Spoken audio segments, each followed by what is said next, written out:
할렐루야.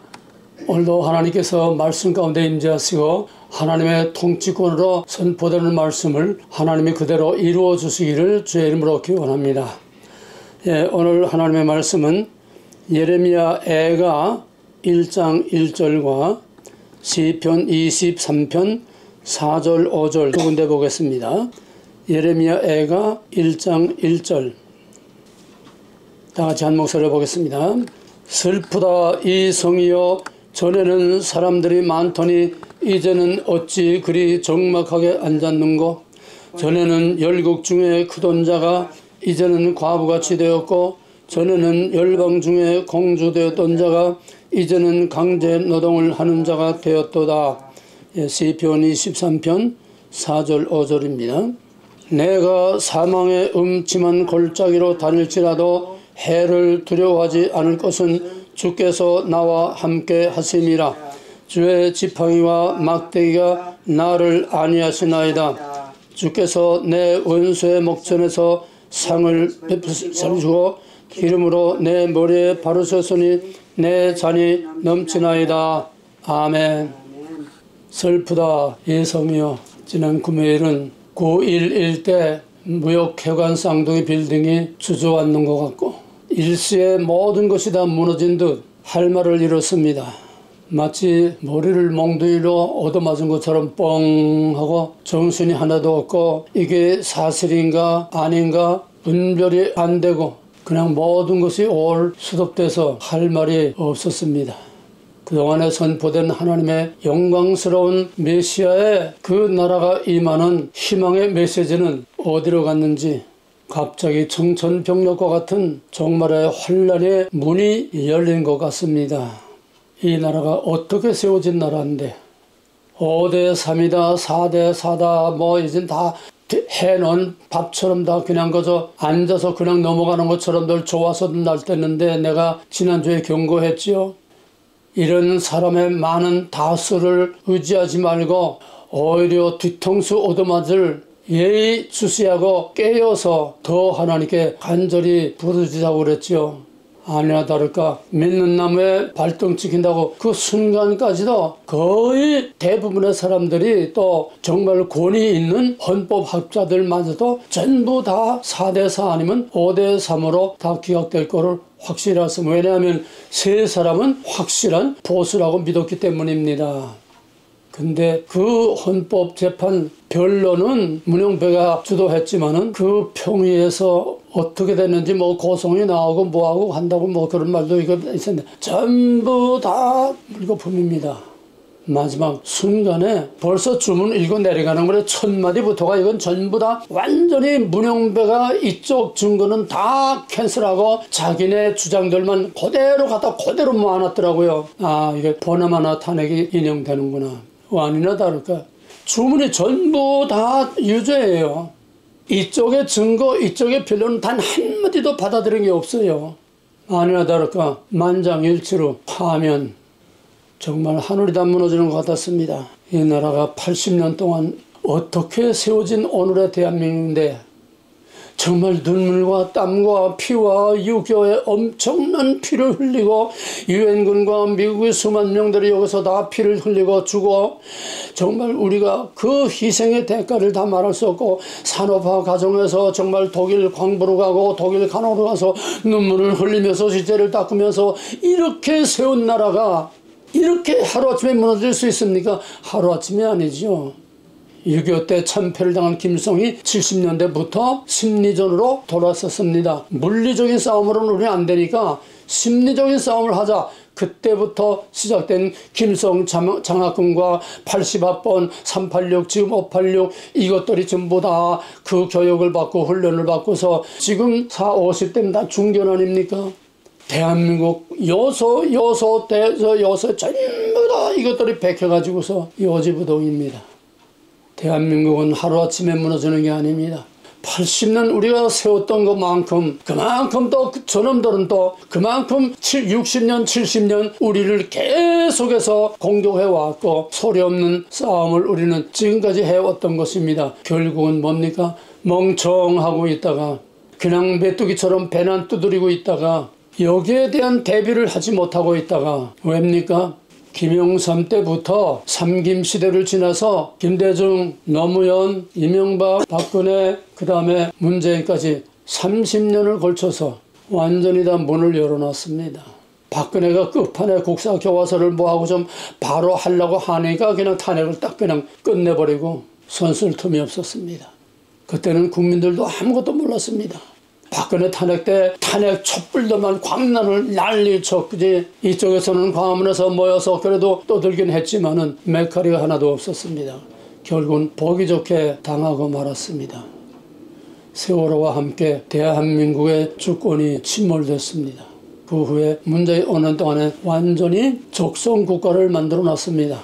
공사나 모든 걸 치밀하게 법적으로 다 만들어놨어요. 지금 그 틀 안에서 지금 돌아가고 있는 건데 이제 혁명의 깃발을 올리는 마지막 윤 대통령 탄핵. 이건 너 죽고 나 죽자. 내가 살면 내가 죽고 내가 살면 내가 죽다. 그래서 끝내 탄핵으로 끝나고 말았습니다. 자, 그럼 먼저 먼 데서부터 한번 보겠습니다. 오늘의 결과가 세계 무대에서 국제관계에서 어떤 결과를 가져올 것인가. 오늘의 대한민국은 하나님과 한미동맹 위에 세워진 나라입니다. 하나님과 이승만 건국 대통령 입헌 국회 기도로 시작된 나라입니다. 그 다음에 6.25 때 한미동맹으로 유엔군이 우리나라를 지켜줬고 그동안에 우리는 모든 힘을 산업화에 집중해서 박정희 5.16 혁명으로 제2의 건국을 이루었습니다. 이제 다 무너져가는 이 나라. 썩어서 기둥이 다 썩고 지난 들보도 다 썩고 무너지기 직전에 지금 언제 폭삭주할지 모르는 그 위급한 상황에서 지금 비상계엄령을 선포하고 나라를 살리려고 했던 제3의 건국이 보기 좋게 여기서 한통 뒤통수 얻어맞고 그냥 나가 떨어지고 말았습니다. 이제 이렇게 되면은 한미동맹이 흔들립니다. 대한민국이 흔들리면은 한미동맹이 흔들립니다. 근데 무엇보다도 아주 긴박하고 시급한 문제가 있어요. 빨리 손쓰지 않으면은 모든 게 다 끝납니다. 대한민국만 아니라 미국의 그 방대한 모든 플랜이 다 그냥 수포로 돌아갑니다. 뭡니까?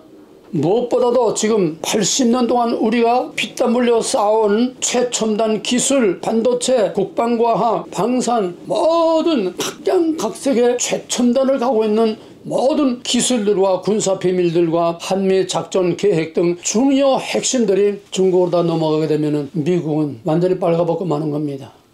왜? 모든 계획과 모든 작전과 모든 플랜이 완전히 중국으로 다 넘어가니까 완전히 빨가벗는 거죠. 처음부터 다시 하는 게 하루 이틀이 되는 게 아닙니다.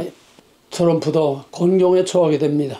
문재인이가 핵 잠수함 비밀과 새로운 핵 발전소, 미사일, 그대로 중요한 정보, 한강의 그 수로와 모든 대한민국의 모든 몽땅 다 USB로 북한에 넘겨주지 않았습니까?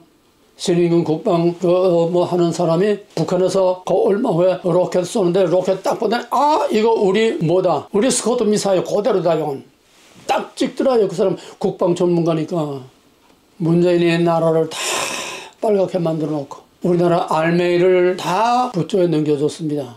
그러나 다는 아니지요. 그 후에 윤석열 대통령이 취임하고 나서 불과 한 2년여 동안에 우리 방산이 미사일 사거리가 해제되면서 그냥 갑자기 우리 방산이 어마어마하게 나가가지고 전 세계 지금 무서운 지금 파괴를 가지고 지금 전 세계를 뒤흔들어 놓고 있습니다.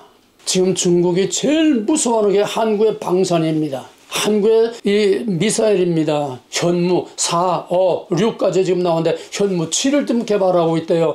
이거는 핵을 쏠 수 없는 전쟁에서는 핵폭탄을 능가하는 핵폭탄과 맞먹는 어마어마한 이런 위력을 갖는 미사일입니다.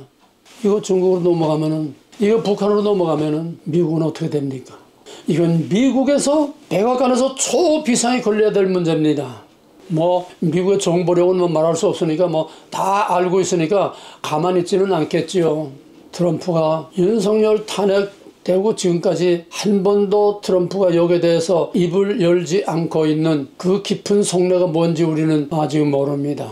모를 수는 없죠. 상황을 다 알고 상태를 다 알고 있죠. 그런데 이번에 트럼프에게 보고한 한국의 이 현실의 정보 보고들을 보고한 것이 여기서 좌파 언론들 그것만 해가지고 보고를 했대요. 그 정보국장이 바이든이 임명한 사람이랍니다. 잘못된 정보를 받은 거죠. 물론 그거 루트가 하나만 아니니까. 그래서 이번에 그냥 당장 탄핵 요구되고 나서 당장 파이어 됐습니다. 지금 비상이 걸린 거는 대한민국만이 아니라 미국입니다. 대중국 전쟁에서 전 세계의 새로운 질서를 구성하는 여기서 엄청난 도전을 받고 있기 때문입니다. 이게 무엇보다 제일 지금 시급한 문제요. 중요한 문제입니다. 그 다음에 거기에 따라오는 게 뭐냐면 중국의 해군력이 지금 붕어빵 찍어내듯이 그냥 막 미국에서 하나 만든 동안에 여기 10개, 20개 군함을 만들어내요. 무서운 속도로 지금 물량 전세로 인해 전술로 군함의 숫자로 지금 미국을 능가했습니다. 벌써. 이걸 미국이 따라잡으려면 미국이 지금 군함을 만들 수 없어요. 그래서 할 수 없이 이제는 군함의 모든 수리하는 거 한국 조선소에 맡겼는데 그것만이 아니라 중국을 따라잡으려면 군함을 빨리 중국보다 더 질 좋고 중국보다 더 빨리 만들 수 있는 이건 코리아밖에 없기 때문에 미국의 어마어마한 비밀과 어마어마한 이 프로젝트를 우리 한국 조선소에다 맡기고 이제는 그만 아니라 KF-21 지금 이게 뭐 날마다 이게 업그레이드 돼가지고 지금 뭐 4세대, 5세대 지금 막 올라가고 있어요. 그러니까 미국에서도 지금 이 비행기도 한국하고 이제는 협력하지 않으면 안 되겠다. 보잉이 뻥했습니다. 이렇게 지금 미국의 모든 방산이 한국을 의지하고 한국을 통해서 한국으로 말미암아 미국의 방산을 빨리 회복하려고 하는데 이게 지금 공산 정권으로 넘어가게 되면은 그 항공모함 비밀 여기다 주겠습니까? 지금 밖에서는 그냥 뭐 유조선이다, 쇄빙선이다, 뭐 그냥 뭐 LNG선이다 막 그냥 주문이 들어오는데 이게 공산 국가가 되면 어떻게 되겠습니까? 중국도 못 가진 물량 숫자적으로는 중국이 많은데 그거는 내수의 숫자가 이제 많고 국제적인 알짜 그런 배들의 수주는 질적으로 배들은 전부 다 한국으로 다 수주하고 있어요.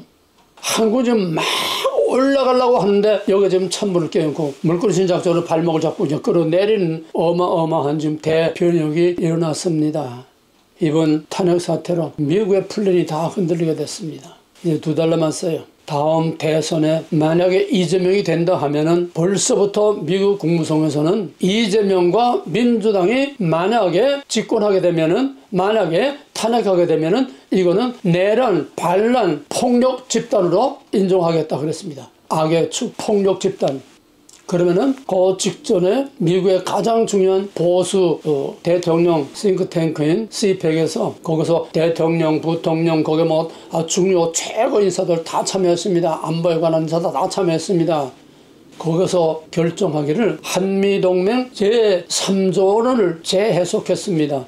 한미동맹 제3조는 누구든지 한국을 침범하면은 미국 본토 침략당한 거와 동시하겠다. 이거는 6.25를 기준으로 했기 때문에 군사적인 침략을 상정한 겁니다. 그런데 그 해석을 그때하고 지금은 상황이 달라. 그때는 땡끝만 가지고 들어오지만은 지금은 중국의 초한전 수단과 방법을 가리지 않는 보이지 않게 우주로 인터넷으로 무슨 SNS로 수많은 방법으로 공격에 들어오기 때문에 이제는 한미동맹 제3조를 유형, 무형의 어떤 형태로든지 침략하는 것은 지금 한국의 이런 상황을 뭐 선관위 부정선거라든지 이런 것들을 전부 다 중국의 침략으로 지금 간주하겠다고 했습니다. 그러니까 우리는 한미동맹에 의해서 탱크나 미사일을 안 쏴도 이것만으로서도 우리는 때릴 수 있다. 완전히 이걸 확정해서 공포를 했습니다. 미국은 언제든지 중국을 때릴 수가 있어요. 왜? 한국을 완전히 침몰시키는 상태까지 한국을 침략했으니까 이건 미국의 침략이다. 미국도 지금 똑같이 그런 침략을 당하고 있어요. 중국에게. 똑같습니다. 상황은 점점 더 힘들어집니다. 미국도 딜레마, 한국도 딜레마. 그래서 벌써부터 미국은 한국을 민감 국가로 지정을 했습니다. 지난번 국방장관이 새로운 초도 순시로 아시아를 돌 때에 일본에서 대만으로 필리핀으로 그냥 코리아를 패싱하고 넘어갔습니다. 코리아를 버리는 게 아니에요. 전략상. 이거는 지금 위태위태해. 언제 해가 다가고 저쪽으로 돌아갈지 모르니까 여기는 섣불리 여기 가서 무슨 말을 할 필요가 없어. 그러니까 지금 미국은 두고 보는 겁니다. 어디까지 가나 두고 보는 겁니다. 코리아를 뺏길 수도 없고 버릴 수도 없고 때를 기다립니다. 어떤 모멘트를 지금 기다리고 있습니다. 앞으로 어떤 상황으로 전개될지는 아무도 모릅니다. 지금 밖에서는 코리아에 막 그냥 코리아가 뜨는데 내막적으로는 지금 막 침몰시키고 있어요.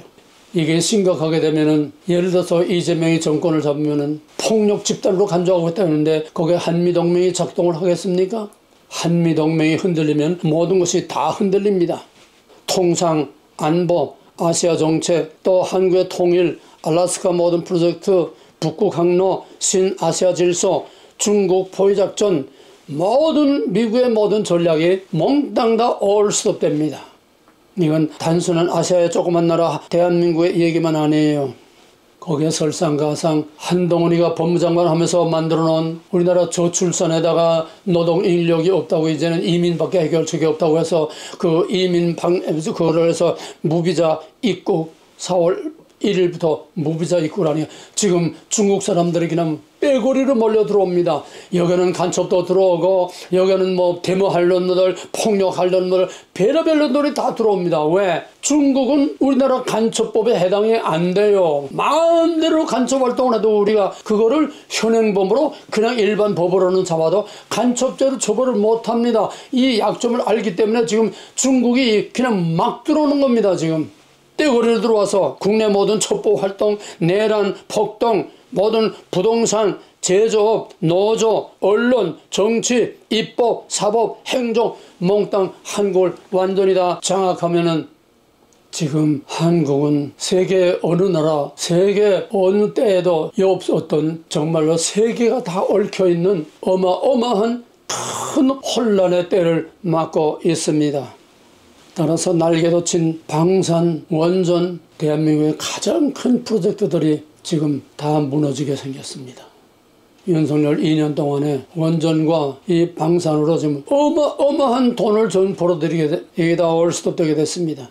국가의 위상이 땅에 떨어지고 국가의 신인도 땅에 떨어지고 이제 관련 모든 증권들도 다 다운될 겁니다. 정치, 경제, 애교, 나라 안팎의 모든 것들이 다 혼란에 빠지게 됩니다. 이제 경주에서 에이펙, 금년에 경주에서 에이펙, 아시아 경제공동체입니다. 에이펙이 열리는데 여기 정상회담이니까 각국 정상들이 다 옵니다. 여기 시진핑이 온답니다. 시진핑은 지금 한국 오지 못해서 지금 안달인데 뭐 에이펙은 당당하게 오는 거지요. 오지 말라고 할 수가 없죠. 그러면 만약에 가령 그 에이펙에서 한국이 주재 국가인데 이재명이 거기서 얼마나 뜨겠습니까? 이재명하고 시진핑하고 정상회담이 할 거 뻔하지 않습니까? 이재명이 트럼프하고 정상회담을 하겠습니까? 트럼프가 이재명하고 정상회담 하겠어요? 에이펙이 또 엄청난 변화를 가져올 수 있습니다. 악재들만 지금 우리 앞에 놓여 있어요. 뿐만 아니라 이 에이펙에서 금년 2025년 중에 에이펙의 각 분과위원회가 200여 회 회의가 있어요. 아시아 경제를 위해서 200여 회의 에이펙 회의가 금년에 있다는 거예요. 이 주재국가인 대한민국 여기서 뭘 하겠습니까? 공산주의 선전밖에 더 하겠어요? 우리가 에이펙에서 무슨 역할을 할 게 있습니까? 문재인이가 김정은의 나팔로로 된 것처럼 이재명이가 시진핑의 나팔로로밖에 더 하겠습니까? 기가 막힙니다.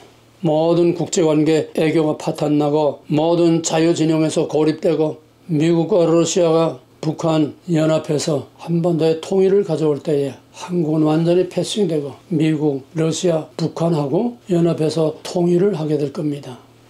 김정은이가 제일 원하는 거는 지금 미국하고 손잡고 자유통일되는 거예요. 왜? 공산당은 다 망했으니까 더 이상 버틸 힘도 없고 희망도 없으니까. 그 유럽에서 공부하며 자란 애가 서구 문명의 이걸 모르겠습니까? 그 김정은한테 심어준 겁니다. 일본은 100년 원수요, 중국은 1000년 원수다. 넌 이걸 알아야 된다. 그래서 중국 차버리고 러시아하고 딱 손잡지 않았습니까? 근데 김정은이 바라는 거는 전부 나머지는 다 씌우고 진짜 김정은이 바라는 거는 미국하고 손잡고 애교관계 만들고 거기에 경제부흥을 일으키고 모든 제재 풀고 경제부흥을 일으켜서 남한처럼 잘 사는 거. 잘 살게 되면은 남한하고 북한하고 어려울 낼 필요가 없어요. 서로 협력해야지. 협력 안 할 수 없지요. 남한의 기술과 남한의 자본과 남한의 모든 운영하는 뭐는 이런 거 하고 같이 손잡지 않고는 북한만 가지고는 아무것도 할 수가 없어요. 이 모든 것들이 다 된다고 해도 한국은 패승됩니다. 대한민국 주도의 통일이 되지 못합니다. 결국 뭡니까? 미국의 종노릇밖에 못하는 거죠. 미국의 속국 노릇밖에 못하는 거죠. 어디 큰 소리 칠 게 있습니까? 시진핑 좋다고 박수치고 따라가던 놈이 거기서 무슨 어디 명함 데리고 어디 낄 틈이 있겠습니까? 미국과 뿐만 아니라 미국과 러시아가 지금 신아시아 질서를 만들고 북극 항로를 만들고 한국을 모든 허브로 만들고 뭐 지금 한국을 중심으로 한 새로운 아시아 세계 질서를 만들려고 하는 큰 꿈과 비전들이 이게 다 지금 물고 넘어가게 생겼어요. 세계 질서가 다 흔들리게 생긴 겁니다. 우리 목전에 역사상 전무후무한 어마어마한 대박의 기회가 순식간에 나락으로 떨어져서 폭삭 주저앉는. 그러면 탄핵 후에 우리 대한민국은 어떻게 될까요? 놈들은 악이라고 하는 것은 사탄은 태초로부터 낙심하는 법도 없고 좌절하는 법도 없고 포기하는 법도 없고 자기의 목적과 전략을 바꾸는 법이 없습니다. 하나님이 불변한 것처럼 하나님을 닮아서 이걸 뒤집어서 쓰는 사탄은 하나님처럼 변하지 않습니다. 이 DNA를 가진 놈들은 죽으면 죽었지 절대로 포기하는 법이 없습니다. 한번 물면 죽을 때까지 물고 놓지 않는 거예요. 여기에 하나님이 자유의 바람을 집어넣고 하나님이 은혜의 바람을 집어넣은 극소수의 사람만이 탈북을 하고 탈출을 하고 거기서 자유를 찾고 이건 선택된 사람들이지 아무나 못합니다. 한번 베낀 건. 그리고 우크라이나 가서도 그런 교육과 훈련을 받은 그놈들이 죽으면 죽었지 절대로 항복을 안 한다는 거예요. 포로로 잡힌 건 어쩔 수 없지만은 이제 윤석열 대통령은 파면으로 끝난 게 아닙니다. 아직도 내란죄가 그냥 걸려있고 그동안의 김건희 문제 또 다 둘쳐내서 결국은 윤석열을 박근혜처럼 감옥에 집어넣어서 그냥 꼼짝 못하게 뚜껑 딱 덮어버릴 겁니다. 죽이지 그대로 이대로 놔두진 못해요. 왜? 두려우니까.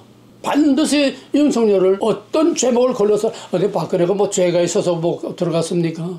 윤석열이 죄가 있어서 탄핵됐습니까? 공산당은 죄를 먼저 만들어 놓고 뒤집어 씌워서 그렇게 목적대로 하는 거예요. 지금 탄핵까지 한 판국에 못할 짓이 뭐가 있겠습니까? 있는 죄 없는 죄 무덤 조상의 무덤까지 다 캐내가지고 다 뒤집어 씌워서 깜빵에 집어넣을 건 불을 보듯 뻔한 일입니다. 박근혜 때 소위 적폐청산을 박아서 200여 명을 감방에 집어넣습니다. 이재명이가 지난번에 광화문의 천막당사에서 최고위원 모인 자리에서 뭐라고 했냐면 이 계엄령으로 인해서 최소한 5,000명 내지 10,000명은 죽여야 된다. 죽이는 방법은 독살, 사살, 자살. 이게 이재명의 아주 전략 특허 아닙니까? 위장자살. 박근혜 때는 200명이 감방에 갔지만은 이번 이재명이 만약에 된다 하면 200명이 아니라 2만 명을 얼마가 들어갈지 모릅니다. 왜? 여기에 애국운동한 보수 인사들과 또 애국운동한 보수 유튜브들과 이거 다 집어넣으면 수만 명이 감방에 갈 거예요. 그런데 가만 놔두겠습니까? 천하를 다 잡았는데 그 뒤는 우리가 상상조차 하기 힘듭니다. 김정일이가 만약에 통일되면은 남한의 1,000만 명은 다 해외로 도망갈 거고 1,000만 명은 죽어야 되고 우린 나머지 3,000만하고 우리 2,000만이면 충분하다.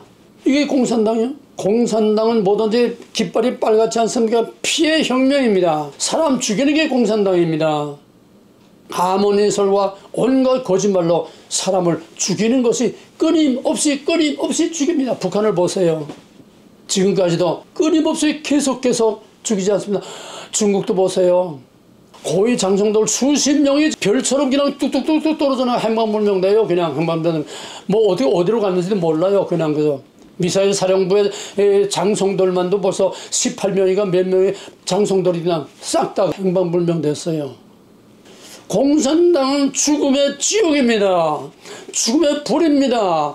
이걸 모르고 이재명을 좋다고 따라가는, 이걸 모르고 중국과 미국이 좋다고 따라가는 이 미친놈들, 이게 진짜 미친놈들이에요. 권영세, 권성동, 한정은 여당에서 어떻게 떼놈의 붉은 용의 꼬리를 잡고 따라갑니까? 악은 승하는 것 같으나 마지막에는 반드시 망합니다. 이것이 뱀의 우선은 여자의 발꿈치를 상하게 하고, 그러나 여자의 손은 뱀의 머리를 밟을 것이다. 그냥 밟는 게 아닙니다. 그 원어의 뜻은 아주 부셔버리는 거예요. 밟아서 빗어서 부셔버리는 거예요. 언제나 창세의 죽음까지는 아벨의 죽음으로부터 시작해서 항상 정의와 진리와 진실과 참 하나님의 보내심을 받은 선자들과 예수와 사도들과 초대교회 성도들과 수많은 사람들이, 의로운 사람들이 핍박을 받고 순교를 하고 희생을 당했습니다. 그러나 항상 종말의 모델로 그때 판이 뒤집혔습니다. 왜?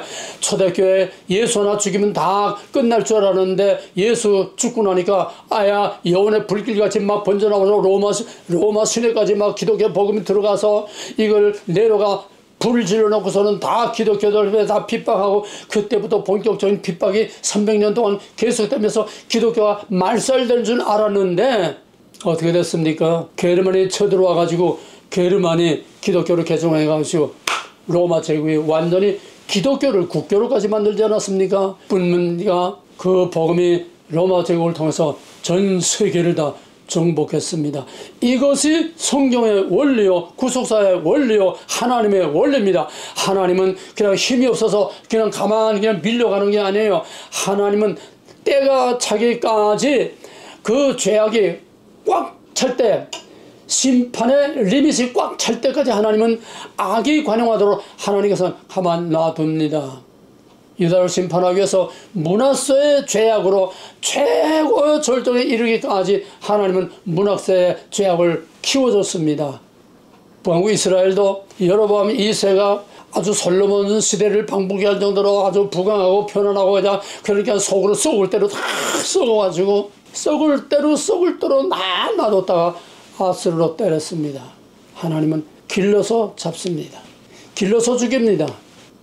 대한민국이 어디까지 갈지, 하나님이 어디까지 악을 키울지 리밋만 모를 뿐이지 대답은 나와 있습니다. 뱀의 머리를 부셔버릴 거다. 이게 계시록의 결론이요, 이것이 하나님의 통치 원리입니다. 그렇기 때문에 순교할 수 있는 거예요. 우리는 죽어도 살고 영원히 살기 때문에 우리는 죽어도 승리요, 살아도 승리요. 우리는 이미 이겨놓은 싸움이기 때문에 당당하게 순교할 수 있고 당당하게 맞서 싸울 수 있습니다. 이재명은 12가지 혐의로 수사를 받고 있고 재판이 5개가 진행되고 있습니다. 전과 사범에 아직 밝혀지는 않았지만은 이재명이가 핵심 측근 주인공은 8명입니다. 의문사, 위장자살. 이런 놈이 대통령이 되면은 어떻게 되겠습니까? 하나님이 여기까지 허용하실런지 아니면은 그 직전에 하나님께서 딱 그냥 스톱시킬런지 하나님의 리밋은 하나님만이 압니다. 그러나 분명한 것은 리밋이 있다는 겁니다. 무제한으로 가지는 못합니다. 하나님이 허락한 범위 외에는 절대로 그 선을 넘지 못합니다. No! 안 돼! 내 교만이 여기서 끝일지니라. 내가 하늘 꼭대기에 보좌를 들더라도 내가 거기서 끌어내리라. 하나님의 허락 없이는 참새 한 마리도 떨어지지 않는다고 그랬습니다. 하나님을 믿으세요. 윤석열을 믿지 말고, 태극기를 믿지 말고, 군중들의 숫자를 믿지 말고, 세상 돌아가는 거 믿지 말고, 헌법재판소를 믿지 말고 하나님을 믿으세요. 있게도 없게도 하고 높게도 낮게도 하고 권세를 주기도 하고 뺏기도 하시는 이는 오직 하나님이시요, 나라를 흥하게도 하고 나라를 망하게도 하는 것도 통치자이신 하나님, 만물을 창조하신 하나님의 주권에 달려 있습니다. 하나님 허락 없이는 절대로 리밋을 넘지 못합니다. 그렇기 때문에 우리는 하나님의 리밋이 있기 때문에 우리는 어떤 경우라도 참고 견디고 믿음으로 정면 돌파하고 이길 수 있는 것입니다. 이제 가장 가까운 또 하나의 여기서 역설적으로 우리가 희망을 찾는다고 하면은 이재명이가 선거법 위반으로 고등법원에서 무죄를 받았어요. 검찰에서 금방 그거를 대법원에 또 상소를 했습니다. 대법원에서 이걸 딱 그날로 접수해서 하루 만에 접수했습니다. 그러면 대법원에서 이걸 가지고 있는데 대법원에서 이걸 가지고 또 헌법재판소 같이 또 민기적거리고 대법원장도 이러하다 지금 대법원에서 만약에 이거를 유죄 판결 나온다고 하면은 이재명은 그냥 가는 겁니다. 왜? 피선거권이 없고 법정 구속돼서 물론 뭐 법정에 안 나가겠지만은 못 나가겠지만은 어쨌든 영장을 발부해서 이재명은 당장 감방에 들어가고 대통령 후보는 물 건너가고 이재명 윤석열 탄핵됐으니까 조기 대선은 이제는 뭐 어쩔 수 없고 그러면 이재명이 만약에 파이어 된다고 하면은 그 다음 제2주자는 누굽니까? 현재 상태에서는 김문수가 지금 그 다음 2번 타자로 나가고 있고 그 다음에 뭐 홍준표 또 뭐 무슨 뭐 국힘당에서 뭐 이러고 있네. 그것들은 아야 저 밑에 있고 이제는 김문수 집 앞에서 또 그냥 막 후보 나가라고 또 이제 또 태극기를 들고 군중들이 글로 몰립니다. 김문수도 현재 상황에서 불가피하다면은 나갈 의향을 비췄습니다. 현 상황은 정말 대선 전국이 어떻게 될는지 그런데 이번 탄핵 바로 그 뒤에 지방선거가 있었는데 지방선거 뭐 선관위에서 다 하는 거 뭐 너무나 뻔하지 않아요? 선관위에서 물론 다 조작했겠지만은 여기서 아직도 좌파 지지가 상당한 좌파 지지가 있다는 이 사실이 이게 함정입니다. 선관위를 깨뜨려보지 않는 한 대선하면 뭐합니까? 저희들 각본대로 갈 거. 헌법재판소가 각본대로. 모든 법원 각본대로. 민주당 각본대로. 정해놓은 대로. 이거 공산당입니다. 정해놓은 대로 하는 게 이거 공산당이에요. 대선 하나 많아요. 선거관리위원회를 깨뜨리지 않는 한은 지금 그 체제 그대로 가지고 지금 중국의 조종을 계속 받으면서 대선하면 뭐합니까? 그러나 만약에 막강한 이재명이가 후보 자격 상실하고 감방에 들어간다면 민주당에서 금방 이 김문수하고 맞설 만한 그런 후보는 나오기 어려워요. 뭐 만들어내겠지요. 또 공작을 하겠지요. 사태를 한 치 앞도 내다볼 수 없습니다. 그런데 김문수 가지고도 사실은 약해요. 이재명과 맞설 만한 대항마가 국힘당이나 보수 쪽에 없습니다. 극성해봐야 김문수인데 김문수 16%인가 얼마밖에 안 나와요. 이재명이 40% 나와요. 만약에 문선명이 당선되면 대한민국은 북한처럼 무시무시한 숙청의 바람이 불 겁니다. 모든 대공수사기관은 완전히 박멸할 것이고 간첩법 폐지할 것이고 완전히 중앙 통제 시스템 앞에서는 엄청난 복지를 내세울 겁니다. 왜? 돈 다 털어먹어야 되니까.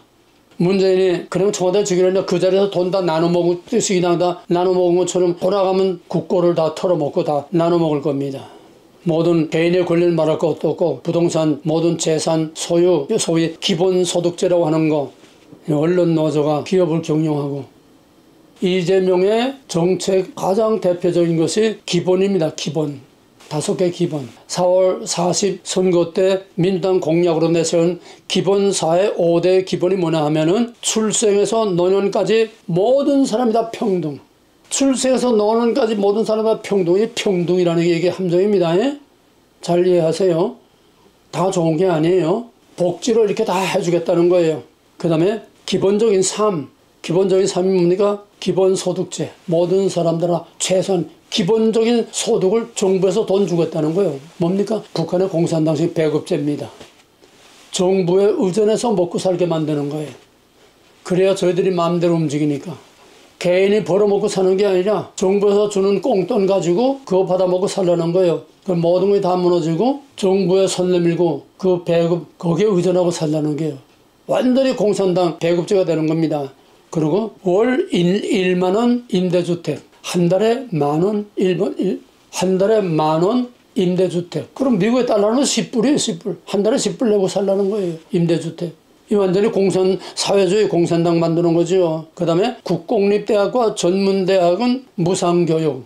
사립대학과 4년제는 반액, 결혼, 출산, 간병인, 장기 요양보험 그거 다 무료. 그 다음에 노인들은 일주일에 5번 점심 제공. 그 재원을 어떻게 마련한다는 건 없어요. 그렇게 할 겁니다. 왜? 완전히 공산주의 만들어야 되니까. 완전히 백성들을 노예로 만들어야 되니까. 아직도 해결이 안 됐지만 재판에서 대장동 사건 엄청나죠. 지금 그 돈 다 뿌리는 거죠. 성남시장 하면서 대장동 그런 엄청난 부정 축제를 했다고 하면은 그거 대통령 되면 대한민국 통째로 대한민국 대장동을 만들 거예요. 통째로 다 그냥 집어먹을 겁니다. 국가 부채는 완전히 다 거덜러 버리고, 그 다음에 탈원전, 무한공항을 거점공항으로 만들고, 친중, 한미동맹 악화 내지는 파괴, 주한미군 철수 내지 축소, 말 바꾸기, 거짓말. 끝도 없는 거짓말. 아까도 말했지만은 이재명이 유죄 판결 받는 것 외에는 방법이 없습니다. 대북 송금 하나만 가지고도 이거는 국제법이기 때문에, 이거는 유엔에 이미 제소가 되어 있고 국제법이기 때문에 이거 하나만 가지고도 미국이 개입해서 이재명 잡아다가 몬타나 수용소에 보낼 수 있습니다. 적어도 이재명의 죄가 재판이 그대로 정상적으로 진행된다고 하면은 그는 영원히 감방에서 나올 수 없을 겁니다. 이재명과 민주당이 테러 집단으로 규정됩니다. 한국에 대한 미국의 엄청난 제재가 올 것이고 그 정부는 그냥 몰락되고 말 것입니다. 동시에 북한과 중국의 몰락과 함께 좌파는 설 자리를 잃고 몰락할 것입니다. 뿐만 아니라 만약에 그 상태로 통일이 된다고 해도 이재명이는 북한의 자유주의단에 의해서 맞아 죽을 겁니다. 설사 미국에 의한 남북 평화 통일이 이루어져서 새로운 정부가 수립된다고 해도 대한민국은 거기서 입 하나 뻥끗할 설 자리가 없습니다. 한국은 다 털어먹고 빈 껍데기만 남은 속빈 강정이 되고 마는 거죠. 주권이 없는 나라입니다. 백수건들 강력한 주권이 있어야 나라가 삽니다. 이놈들은 그 주권을 다 무너뜨려서 붉은 용 CP에다 갖다 바치려고 하는 거예요. 여기에 지금 이상한 돌풍이 일어났습니다. 탄핵 후에 계엄을 주도했던 김용현 전 국방장관이 옥중서신을 냈는데, 그전에도 많이 냈지만은 이번에 옥중서신을 냈는데, 그 옥중서신의 가장 중요한 키워드가 뭐냐면 리셋 코리아, 윤 어게인, 이렇게 끝날 수는 없다. 이게 지금 폭탄처럼 터져서 지금 실망에 빠지고 시리에 빠져있던 2030에게 새로운 희망의 불을 일으키고, 지금 또 법조계에서는 이게 가능하냐 가능하지 않냐 법적 해석. 근데 헌법에 명시된 문자대로는 대통령이 다시 중임을 못한다고만 돼 있지, 지금 윤 대통령은 5년을 완전히 마친 대통령이 아닙니다. 중간에 도중하차 했기 때문에 또 출마할 수 있다는 이런 법적 해석들이 지금 나오고 있습니다. 이건 헌법이기 때문에 하루아침에 갑자기 민주당에서 뭐 붕어빵 찍어내서 그렇게 바꿀 수는 없어요. 거기에 지금 윤석열 대통령이 그 후에 어떻게인가 담화를 발표했는데, 의미심각한, 그 전에는 이제 탄핵되자마자 발표한 거는 이 나라를 섬길 수 있게 해서 감사합니다. 여러분의 나라를 위해서 그렇게 막 고생하고 뭐 좀 감사합니다. 그저 감사합니다 하는 것으로 끝냈는데, 두 번째 메시지는 상당히 심각한 메시지가 나왔어요. 한마디로 말하면 여러분과 끝까지 같이 가겠습니다. 우리 같이 싸웁시다. 우리 대통령 직에서는 물러났지만은 나는 국민으로서 여러분과 한 몸입니다. 같이 가겠습니다. 이 무서운 도전이죠. 대통령 직에서 물러났다고 허리 없이 은퇴한 노인처럼 가만 앉아서 텔레비나 보고 있지 않겠다는 거예요. 이게 지금 무서운 태풍으로 지금 돌풍을 일으키고 있습니다. 광화문은 탄핵되자마자 이건 불법 탄핵이야, 우리가 받아들일 수 없어, 딱 그냥 선언했습니다. 정광훈이가. 근데 시청에서 시작된 소년보 세이브 코리아 소년보 목사는 헌재 탄핵을 받아들인다. 아니 전환길이가 왜 목이 찢어지도록 그렇게 거기서 외쳤습니까? 세이브 코리아에서 전국 각지 돌아다니면서 왜 외쳤습니까? 이따구 소년보 때문에 그랬습니까? 대한민국 때문에 목 찢어지도록 그렇게 외치지 않았습니까? 근데 이 세이브 코리아를 이끌던 소년보가 헌재 탄핵을 받아들이다. 기독교계 안에서 또 분열됐습니다. 앞으로 어떻게 돌아갈지 모르겠어요.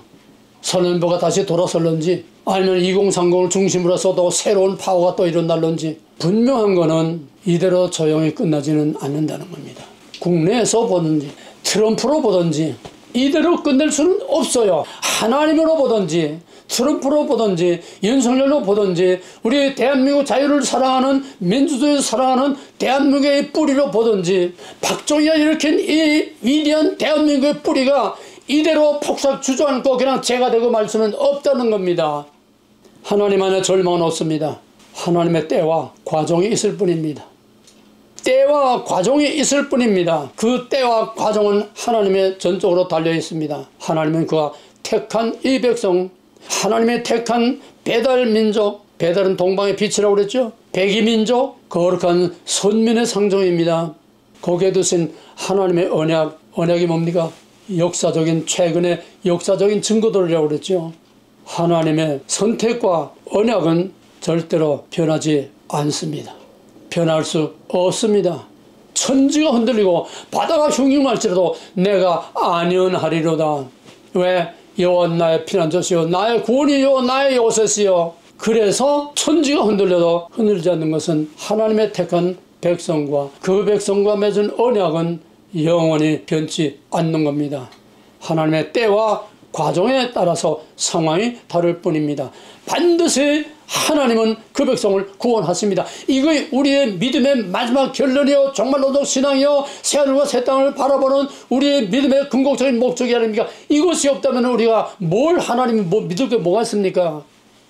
맺은 언약은 영분별하시니 그 나라 이르기까지 늘 함께 하리라. 벌저다 내가 세상 끝날까지 너희와 항상 함께 있겠다고 하는 이 하나님의 약속, 주님이 다시 오신 그 약속, 우리는 이것만은 놓쳐서는 안 됩니다. 그러므로 우리는 하나님 안에서 절대로 절망은 없습니다. 우리는 죽어도 살고 우리는 망해도 일어납니다. 할렐루야. 이사야 43장 1절에서 야곱아 너를 창조하신 여호와께서 지금 말씀하시느니라. 대한민국아 너를 창조하신 자가 말씀하시느니라. 대한민국아 너를 지으신 이가 말씀하시느니라. 너는 두려워 말라. 내가 대한민국을 구속하였고 내가 대한민국을 지명하여 불렀나니 너는 내 것이라. 내가 물 가운데로 갈지라도 지날 때에 내가 함께할 것이라. 강을 건널 때에 물이 너를 침몰하지 못할 것이며 내가 너를 불 가운데로 지날 때에 타지도 아니할 것이요 불꽃이 너를 사르지도 못하리니 너는 내 것이라. 그 이스라엘이 지금 우리 대한민국입니다. 이스라엘은 복음이 전파되기까지의 모델이고 십자가 이후 예수 그리스도로 말미암아 새로 태어난 이스라엘은 보이지 않는 영적인 이스라엘. 이제 다시 새하늘과 새 땅의 영육간에 완전히 형태를 가진 완전한 하나님의 영원한 하나님의 백성의 지금 모델과 심볼은 지금 커려합니다. 이걸 통해서 주의 오시는 마지막 심판과 구원, 마지막 하늘나 하나님의 왕국의 그 영광을 우리 대한민국을 통해서 지금 보여주려고 지금 엄청난 드라마, 복잡한 드라마가 지금 진행되고 있는 것입니다. 야곱아, 이스라엘아, 배달민족아, 백이민족아, 내가 너를 창세전부터 너를 지었고 너를 지명하여 불렀고 너를 택하였고 내게 약속을 했는데 내가 너를 버릴 수 있겠느냐? 우리는 오직 하나님밖에 믿을 게 없습니다. Reset Korea, Young Again. 김영현 전 국방장관의 옥중 편지로 한 이 말이 어쩌면 선지자의 말이요 어쩌면 하나님의 말씀인지 누가 압니까? 일어나라, 빛을 발하라. 캄캄함이 만민을 가리우느니와 오직 여호와께서 내 위에 임하실 것이며 그의 영광이 내 위에 나타나리니 나라들은 내 빛으로 왕들은 비치는 내 광명으로 나오리라. 할렐루야. 우리는 절대로 죽지 않습니다. 우리는 절대 망하지 않습니다. 다시 일어나야 됩니다. 어떤 형태로든지 우리는 일어나야 됩니다. 일어납니다. 반드시 여호와의 승리가 우리의 구원으로 나타날 것입니다. 시편 23편 4절에서 내가 사망의 음침한 골짜기에 다닐지라도 나는 대한민국이라고 보세요. 우리 한민족으로 보세요. 내가 사망의 음침한 골짜기에 다닐지라도 해를 두려워하지 않을 것은 주께서 나와 함께 하심이라. 주의 막대기와 지팡이가 나를 안위하시나이다. 주께서 내 원수의 목전에서 내게 상을 차려주시고 기름으로 내 머리에 부으셨으니 내 잔이 넘치나이다. 뭡니까? 저녁에서 아침. 아무리 캄캄하고 아무리 어두우고 어둠이 만민을 가려오고 아무리 희망의 빛이 하나도 보이지 않고 아무리 원수가 우리를 위협하고 위험한 골짜기까지 빠질지라도 하나님의 지팡이와 막대기로 우리를 건져주시고, 지팡이는 뭡니까? 목자의 지팡이 꼬부라진 데를 잡으면은 이리를 때려 물리치는 지팡이 무기가 되는 거예요. 이걸 거꾸로 잡아서 갈고리를 앞에 세우면은 그 골짜기에 빠진 어린 양의 목을 딱 걸어가지고 건져내는 구원의 지팡이가 되는 겁니다.